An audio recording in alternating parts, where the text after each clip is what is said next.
Bonjour à toutes et à tous, aujourd'hui nous prenons la direction du sud de la province de Namur. Nous pédalerons dans le Val de l'Ess et ce au départ de Houillet. La rivière sera notre fil conducteur mais bien d'autres richesses nous attendent. En selle donc pour un nouveau numéro des chemins du Ravel. À Houillet, bien évidemment, vous auriez pu entreprendre la descente de la Lesse en kayak. L'appel du Ravel était cependant trop irrésistible et l'envie vous targuait de pédaler dans cette belle famenne aux portes de l'Ardenne. Charmé par la région, le roi Léopold II y construit en 1874 le château royal d'Ardenne, aujourd'hui disparu. Implanté dans un magnifique domaine, il est considéré comme l'un des plus beaux du royaume. Devenu hôtel de grand luxe, il fait de Houillet un important centre touristique européen. Pour y accéder, les voyageurs empruntent le chemin de fer, montent à bord de train ou est même parfois accroché une voiture spéciale. La ligne 150 sur laquelle vous évoluerez est construite par l'État belge dès 1880 pour relier la Basse-Sambre aux Ardennes françaises. Jusqu'à la création de la SNCB en 1926, le tronçon Houillet-Jemelle porte le numéro 152. Son trafic voyageurs est arrêté le 13 avril 1959. Le 23 novembre 1978, la ligne est définitivement fermée à tout trafic. 5 ans plus tard, sa signalisation et ses rails sont démontés. Jacques Bott, bonjour, vous êtes le président de l'ASBL Chemin du Rail. C'est pas par hasard que nous sommes ici pour cette première émission des Chemins du Ravel sur cette ligne 150. En effet, nous sommes ici sur le premier tronçon de ce Ravel qui a été créé entre Rochefort, Éprave et Villers. Ça date d'il y a 20 ans? En 1995, exactement. En fait, il faut savoir qu'en 1984, la SNCB disposait de 3200 km de lignes ferrées et il y avait 1800 km de lignes désaffectées. Alors on s'est demandé, mais que faire avec ces 1800 km? Alors entre 84 et 95, il y a eu une réflexion longue sans doute, mais ce qui aboutit à la création du Ravel, du réseau autonome de voies lentes. On vient de passer ici à un endroit qui est quand même un peu particulier. Des tunnels, il n'y en a pas énormément quand même sur le réseau Ravel. Sur cette ligne 150, il y en a 3, mais un particulièrement long, celui de Our, ici, qui fait près de 500 mètres. L'avantage de ce tunnel, c'est qu'il est éclairé. Il est éclairé le jour et non éclairé la nuit. En fait, il est relié à l'éclairage public, mais inversé. Quand l'éclairage public fonctionne, l'éclairage du tunnel s'éteint et inversement. Chemin faisant, vous comprendrez aisément pourquoi la ligne 150 est appelée la ligne de la Lesse. À cette reprise, sa voie enjambe le cours d'eau dont l'étymologie évoque l'eau coulant sur une pierre plate. Avant de se jeter dans la Meuse à Anseremme, la rivière parcourt quelques 89 km, s'engouffre sous terre puis vagabonde à travers des paysages champêtres. Si certains ponts sont toujours d'époque, d'autres sont plus récents et pour cause. En juin 1944, plusieurs d'entre eux sont démolis par la résistance et interrompent le trafic ferroviaire. Aujourd'hui, la paix règne en maître sur les lieux, des lieux où se nichent de petits coins de paradis. Céline Ceruzio, bonjour, vous êtes journaliste à Matélé. Nous sommes dans une région où il y a pas mal de pôles touristiques. Et puis ici, je me retrouve en plein milieu de la nature dans un endroit bien sympathique. Effectivement, si vous voulez venir faire une petite balade chez nous, il y a vraiment beaucoup de choses à faire. Les grottes de Han, ça je crois que tout le monde connaît, tout le monde est venu au moins une fois en excursion aux grottes de Han.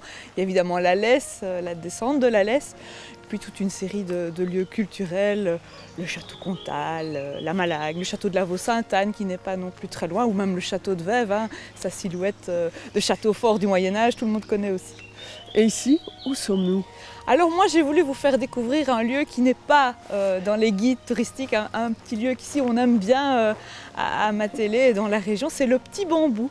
Donc c'est la terrasse qui se trouve juste derrière nous. C'est un petit havre de paix sur le Ravel entre Ouanlin et Rochefort, juste à côté du Palais du Roi, donc on est en bonne compagnie. Et là vous pouvez prendre un verre, manger un petit bout dans le calme et la sérénité. Il y a aussi moyen de faire diverses choses en rapport avec la nature parce que la tenancière des lieux est vraiment très très dynamique. Oui, c'est-à-dire que toute l'année, enfin, pendant la bonne saison, vous pouvez venir manger, boire un verre, mais alors il y a aussi des événements ponctuels, des concerts de musique du monde notamment, et puis à la période du Brame du Cerf, elle organise des soirées où vous venez manger, boire un petit verre, un petit peu de chaleur, et puis vous pouvez écouter effectivement les cerfs qui brament dans la forêt juste à côté. On découvre tout de suite votre sujet ? Le principe du petit bambou, c'est de permettre aux piétons, promeneurs, randonneurs de s'arrêter en terrasse, dans un endroit calme, loin du bruit des voitures, et de pouvoir prendre un petit verre, se restaurer, organiser un barbecue. On déconnecte, c'est ce que souvent les gens me disent, on se sent en vacances, on se sent ailleurs, on fait une pause, c'est agréable. L'apéro. Ouais.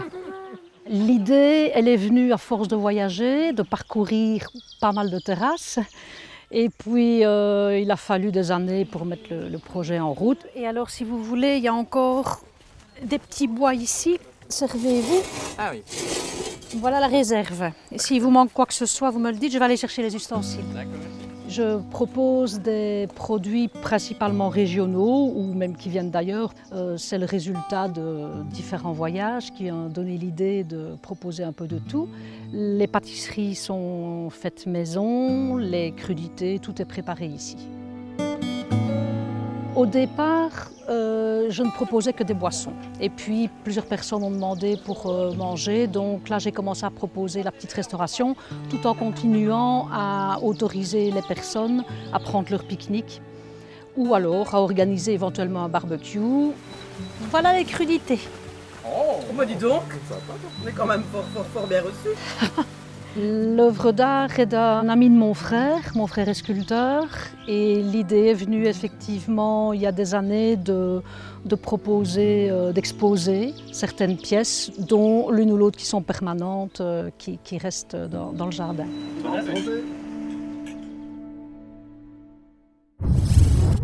Juste après cette petite pause, vous reprendrez la route. En empruntant le chemin de la Collyre, le Ravel quitte sur de bons kilomètres le tracé originel de la ligne 150. Il épouse les galbes tortueux de la Lesse et répond au souhait de la famille royale de préserver son intimité. Car de fait, sans vous en rendre compte, vous pédalez sous les fenêtres du château de Ciergnon, là même où le roi Baudouin a présenté Fabiola aux Belges. Le roi Léopold Ier a acquis le domaine en 1840 et y a fait construire un pavillon de chasse que Léopold II a ensuite transformé en château. Un peu plus loin, vous longerez l'ancienne gare de Villers-sur-Lesse, considérée comme gare royale. Pas étonnant qu'elle était l'une des plus coquettes de la ligne. Encore et toujours, vous poursuivrez votre chevauchée sur ces terres de la donation royale. Vous vous rapprocherez petit à petit de Rochefort, entreapercevrez les imposantes antennes et paraboles de la station de télécommunication de Lessive. Vous leur préférerez le charme du petit village d'Éprave et son vieux moulin à eau qui arbore fièrement ses roues à aube. Il est attesté moulin seigneurial dès le XVe siècle. Accolée à lui la brasserie produit de la fin du XIXe siècle jusqu'à 1940 les bières spéciales La Lesse et bières royales de La Lesse. Vous ne serez donc pas étonné d'apprendre qu'elle était fournisseur de la famille royale bien avant l'heure.